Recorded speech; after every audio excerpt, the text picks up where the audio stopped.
Assalomu alaykum. Bugun xudo xohlasa artikellar qanaqa o'qisa haqiqatda manfaatli bo'lishi va reading o'sishi mumkinligini ko'rib chiqamiz. Birinchi navbatda har qanaqa artikel olsanglar bo'ladi, lekin mana shu berilgan vazifalarni bajarish orqali ancha boost qilsa bo'ladi xudo xohlasa.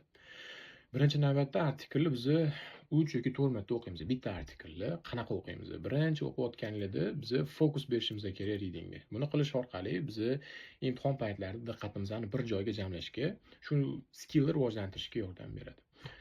Ikkinchi navbatda har bir gapni to'liq tarjima qilib chiqish kerak. Bu narsa keyinchalik ko'p artikellarda shu narsani bardavom qilish bilan passage yaxshi tushunishga olib keladi, xudo xohlasa. 100% tushunadigan bo'lib ketasizlar inshaalloh. Uchinchisi, har bitta paragrafga headingslar berish kerak. Masalan, mana shu kichkinagina paragrafni o'qidim va men tushundim, to bu paragraf o'zini o'zi haydaydigan avtomat mashinalarni buguni va kelasi haqidagi tekst degan ma'noni beryapti. To'rtinchisi, eng qiyin va eng ko'p vaqt oladiganlardan bittasi, bu har bir gap yoki eng kamida bitta paragrafdan bittadan suggestion topish yoki misollarni topish yoki tasvirlash, fikrlar va tushuntirishlarni topishimiz kerak.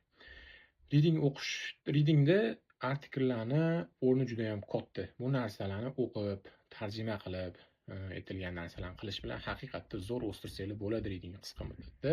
Faqatgina bu narsalarni biz muntazam ravishda qilishimiz kerak.